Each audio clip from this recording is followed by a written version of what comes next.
ಸ್ನೇಹಿತರೆ, ಭಾರತ ತಂಡ Asia cup champion ಆಗಿ ಹೊರಹೊಮ್ಮಿದೆ. ಭಾರತದ ವಿರುದ್ಧ ಪಾಕಿಸ್ತಾನಕ್ಕೆ ನಿರೀಕ್ಷಿತ ಸೋಲು ಕೂಡ ಉಂಟಾಗಿದೆ. ಆದರೆ ಪಾಕಿಸ್ತಾನದ PCB ಮುಖ್ಯಸ್ಥ ನಖ್ವಿ ಟ್ರೋಫಿಯೊಂದಿಗೆ ಪರಾರಿಯಾಗಿದ್ದಾನಂತೆ. ಇದಕ್ಕೋಸ್ಕರ BCCI ಕಾರ್ಯದರ್ಶಿ ದೀಪಕ್ ಛೀಮಾರಿ ಹಾಕಿದ್ದಾರೆ. ಮ್ಯಾಚ್ ಗೆದ್ದಂಥ ಚಾಂಪಿಯನ್ ತಂಡಕ್ಕೆ ಟ್ರೋಫಿ ನೀಡದೇ ಇದ್ದುದನ್ನು ಸೂರ್ಯಕುಮಾರ್, ಭಾರತ ತಂಡದ ಕ್ಯಾಪ್ಟನ್, ಬೇಸರ ವ್ಯಕ್ತಪಡಿಸಿದ್ದಾರೆ. ಪಾಕಿಸ್ತಾನದ ದರಿದ್ರ ಸ್ಥಿತಿಗೆ ವಿಶ್ವದಾದ್ಯಂತ ಛೀಮಾರಿ. ಭಾರತದ ಒಬ್ಬೊಬ್ಬ ಆಟಗಾರರು ಒಂದೊಂದು ಬೆಲೆ ಕಟ್ಟಲಾಗದ ಟ್ರೋಫಿ ಎಂದು ಭಾರತ ತಂಡದ ನಾಯಕ ಸೂರ್ಯಕುಮಾರ್ ಹೇಳಿದ್ದಾರೆ. ಪಾಕಿಸ್ತಾನದ ಪತ್ರಕರ್ತನೊಬ್ಬನ ಪ್ರಶ್ನೆಗೆ ಉತ್ತರಿಸಿದ ಸೂರ್ಯಕುಮಾರ್, ಟ್ರೋಫಿ ನೀಡುವುದಕ್ಕೆ ಬೇಸರವಿಲ್ಲ, ನಿಮ್ಮ ಪಾಕಿಸ್ತಾನದ ದರಿದ್ರ ಸ್ಥಿತಿಗೆ ಮರುಕ ಉಂಟಾಗುತ್ತದೆ ಎಂದು ಪಾಕಿಸ್ತಾನದ ಪತ್ರಕರ್ತನಿಗೆ ಉತ್ತರಿಸಿದ್ದಾರೆ.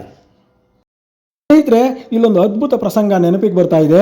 ಸುಮಾರು 25 ವರ್ಷಗಳ ಹಿಂದೆ ಭಾರತ ತಂಡದ ಕ್ಯಾಪ್ಟನ್ ಅಜರುದ್ದೀನ್ ಪಾಕಿಸ್ತಾನದ ವಿರುದ್ಧ ಒಂದು ಮ್ಯಾಚ್ ಗೆದ್ದಿದ್ರು.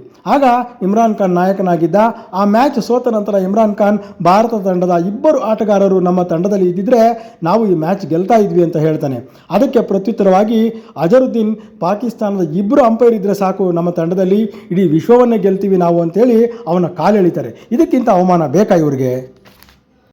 ಒಂದು ಹಂತದಲ್ಲಿ ಭಾರತದ ಆಟಗಾರರು ಆತಂಕದಲ್ಲಿ ಸಿಲುಕಿದ್ದರು. ಕ್ರಿಕೆಟ್ ಪ್ರೇಮಿಗಳು ಸಹ ಇದೇನಾಯಿತು ಅನ್ನೋ ಹೊತ್ತಿಗೆ ಭಾರತದ ಗೆಲುವಿನ ಸೂರ್ಯ ಪ್ರಜ್ವಲಿಸಿದ್ದ.